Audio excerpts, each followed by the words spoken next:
చేశాడనుకోండి, జరామృత్యువులను దాటతాడు. జరామృత్యువు అంటే వృద్ధాప్యము, మృత్యువు. ఇవి ఇదొక చిత్రమైనటువంటి విషయం. చాలామంది త్రిదళం త్రిగుణాకారం త్రినేత్రంచ త్రియాయుధం అంటుంటారు, కానీ అలా లేదు. అసలు యథార్థ పాఠం త్రియాయుషం అనుంది. త్రియాయుషం ఏకబిల్వం శివార్పణం. త్రియాయుషం అంటే 3 రకములైన ఆయుర్దాయాల్ని కోరుతారు. నేను వృద్ధాప్యాన్ని చూడాలని నేను కోరుకోవాలి. బాల్యము, కౌమారము, యవ్వనము దాటి నేను వార్ధక్యాన్ని చూడాలి అని అడగాలి. ఎందుకో తెలుసా? వార్ధక్యాన్ని చూడలేదు అంటే అపమృత్యువు. నా మనవల్ని ఎలా చూస్తాను?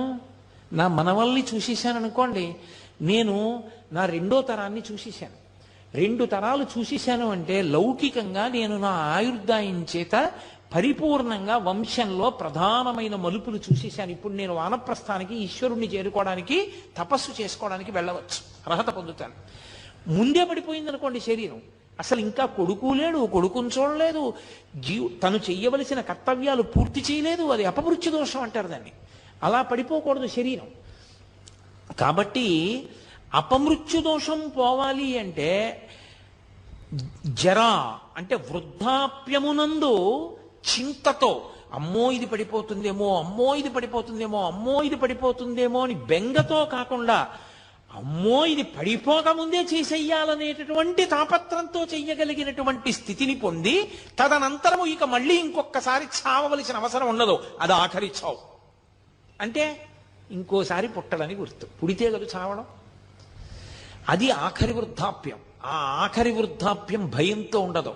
ఆ ఆఖరి వృద్ధాప్యం త్వరతో ఉంటుంది. ఓ జుట్టు తెల్లబడిపోతోంది, 60 వచ్చేసాయి, చేసేయాలి గబగబా మంచి కార్యక్రమాలన్నీ. ఈ పాటి ఓపిక ఉండగా సంధిబంధములు సడలిపోకముందే ఈశ్వరారాధన చేసేయాలి, ఈశ్వరుడిచ్చిన సమయాన్ని సాధ్యమైనంత వెచ్చించేయాలి అని త్వర కలిగి భగవదారాధన యందు మగ్నుడవుతాడు. మగ్నుడై ఆ భావనతో భావనతో భావనతో భావనతో ఉన్న కారణం చేత శరీరం పడిపోతున్నప్పుడు కూడా పటికి బెల్లం తిన్న నోరులా ఆ పారవస్యంతో పడిపోతాడు.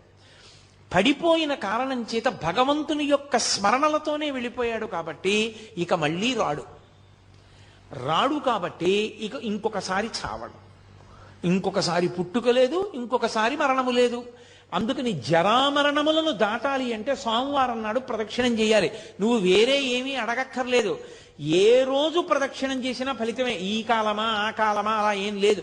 మంగళవారం నాడు ప్రదక్షిణం చేస్తే సార్వభౌమత్వము. అయితే నేను ఇక్కడ మీకు ఒక మాట చెప్పవలసి ఉంటుంది. స్వయంగా భగవాన్ రమణులు చెప్పిన మాట.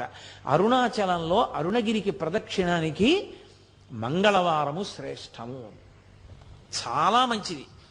మంగళవారం నాడు గిరి ప్రదక్షిణం చేస్తే ఎందుకో తెలుసా? అది అగ్ని కొండ, పావకి సుబ్రహ్మణ్య తత్వం, అది సుబ్రహ్మణ్య క్షేత్రం, శివానుగ్రహం. అక్కడ మంగళవారం నాడు ఉదయం కుజహోర ఉంటుంది. కుజుని యొక్క శక్తిని తగ్గించగలిగిన వాడు సుబ్రహ్మణ్యుడు. మంగళవారం సుబ్రహ్మణ్యానుగ్రహాన్ని ప్రోధి చేస్తుంది. అందుకే మంగళవారం నాడు ప్రదక్షిణం చాలా గొప్పది. సూరి నాగమ్మ గారు ప్రతి మంగళవారం గిరి ప్రదక్షిణానికి వెళ్ళేవారు. అప్పుడు మంగళవారం నాడు ప్రదక్షిణం చేసిన వాడు సార్వభౌముడవుతాడు. సార్వభౌముడవుతాడు అన్న మాటకు అర్థం చక్రవర్తి అంటే రాజ్య పరిపాలనే అనుకోక్కర్లేదు. భక్తి సార్వభౌముడు కావచ్చు, వైరాగ్య సార్వభౌముడు కావచ్చు, జ్ఞాన సార్వభౌముడు కావచ్చు. కాబట్టి మంగళవారం నాటి ప్రదక్షిణం సార్వభౌమత్వాన్ని ఇస్తుంది. బుధవారం నాడు గిరి ప్రదక్షిణం చేసినటువంటి వాడికి అపారమైనటువంటి పాండిత్యం అబ్బుతుంది. పాండిత్యం అంటే ఏవో కొన్ని పద్యాలు, కొన్ని శ్లోకాలు చెప్పడం అనుకుంటున్నారేమో, కాదు. పండాహ అంటే భగవంతుని యొక్క జ్ఞానము కలుగుట. భగవద్జ్ఞానము కలగాలి అంటే తనంత తానుగా లోపల పొటమరించాలి అంటే బుధవారం నాడు ప్రదక్షిణం చెయ్యాలి. గురువారం నాడు నియమంగా అరుణాచలానికి ప్రదక్షిణం చేసిన వాడు లోకగురువు అవుతాడు. అంటే జగద్గురు స్థానాన్ని పొందుతాడు. అంతటి మహానుభావుడు అవుతాడు. అంటే బహుశః లోకం కోసం పుట్టిన కారణజన్ముడే తప్ప కర్మ అనుభవించడానికి పుట్టిన జన్మ కాదది. అటువంటి స్థితిని పొందుతాడు. శంకర భగవత్పాదులు ఒక చంద్రశేఖరేంద్ర సరస్వతి మహా